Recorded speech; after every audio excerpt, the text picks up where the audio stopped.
So you just came inside with your new Arrma vehicle and you think to yourself, wow, what should I do before I run? Here's the 3 things that you'll want to consider before you take your RC truck out for the test run. So this will be from the unboxing to your first bashing.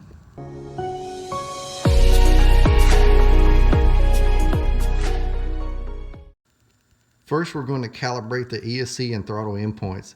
This allows the transmitter and the ESC to know where the max points are from full forward, full reverse, and in the middle with neutral.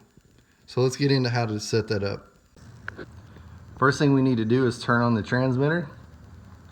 Second thing is to power up the ESC. You'll hold the set button while you're powering on, then you'll see the red light start flashing.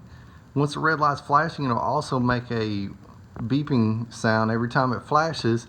You'll push the set button 1 time.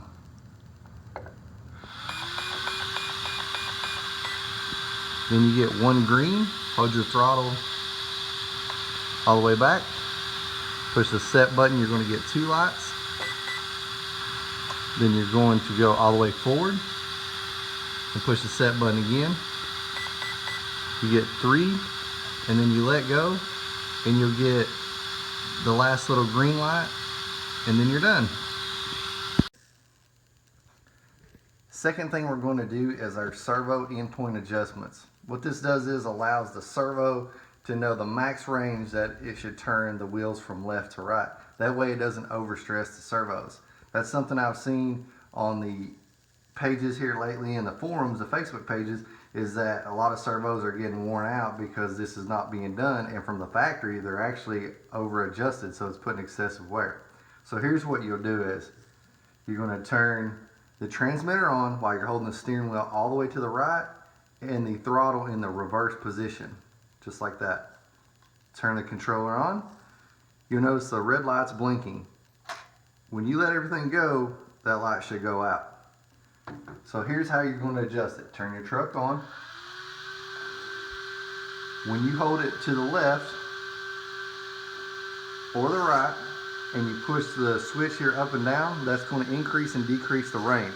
So the ultimate goal of this is to have the max range of your steering, but not to the point where it's putting stress on the servo and the suspensions, you know, the steering and suspensions getting in a bind. The way you do that is turn the steering rate to max. Turn it all the way to the right, so it's the max that you'll ever be able to turn the wheels left to right. Then turn the wheel to the left. Use the adjustment, and I did it both ways there so you can see how to actually adjust. The main thing is to look at that suspension back there. That's what I do. I adjust it back till that part starts going down. Then I back it off just a little bit, and you'll notice the wheel will twitch. So that one's set. You do the right side the same way. You back it up until the steering linkage goes down a little bit, and then you know you went far enough. So I'm going to back this one off, and you'll see right at the time where the suspension backs off and it's not in a bind, the wheel and tire will actually twitch. So you know that's the point you want to be. Then you'll just turn everything off. Always turn the car off first and the transmitter second. Now we've set up our throttle endpoints and our servo endpoints. Now we're outside, we've got our truck powered up, our radio turned on, which you always want to turn the radio on first and then the car second. If not, you may have an issue where the truck will take off on you and it's not going to stop until it runs into something. So that brings me to the last step we want to do, is the throttle trim.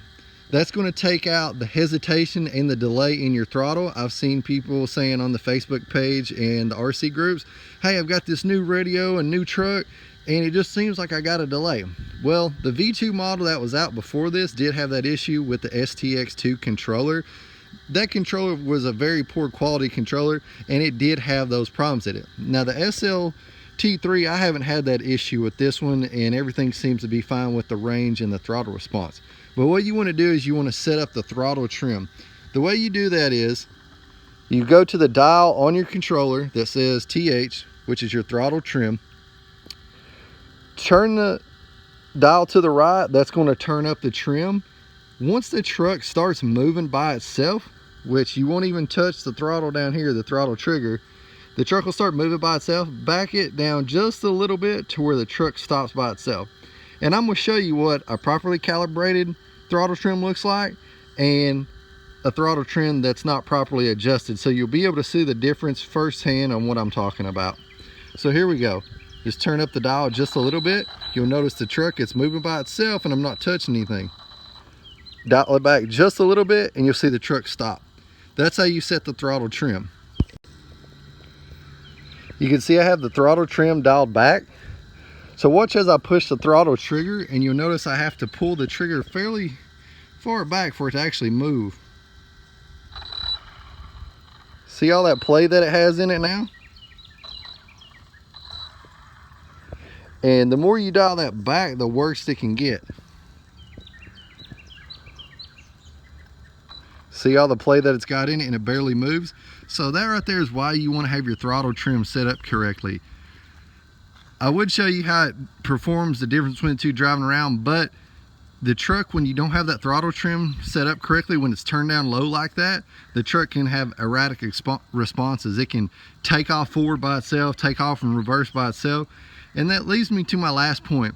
Always do this setup outside. That way, if the truck does take off, you do have room out here that if something happens, you know, you can get the truck stopped, or you can reach over and, you know, flip the dial up as quick as you can. So, you know, it'll allow you to not have an issue inside your house. Now that we've got our throttle trim set correctly, just want to show y'all on the controller where I ended up stopping at to get it tuned in. It's a little bit past the center mark. Now in the owner's manual, it shows you to stop at the center mark, and that needs to be your throttle trim. Doing the way I just showed you is going to take any kind of lag or any kind of delay out of the controller. It's also going to make what I say a hot trigger. It's going to be sensitive to the touch if you're just putting it right on the line. Like when you touch the throttle, you'll see now, I mean, it wants to take off. The reason they do that in the owner's manual is to make it less sensitive. That way, if you happen to be carrying the truck out to put it on the ground to drive around, is if you bump it, it's not as likely to take off or, you know, spin the tires while in your hand. So be careful if you do set your controller up this way. There's a, you know, line between getting it too sensitive and having too much delay. So just find out what works best for you. Thanks for watching the video, and I hope y'all have a great day. See ya.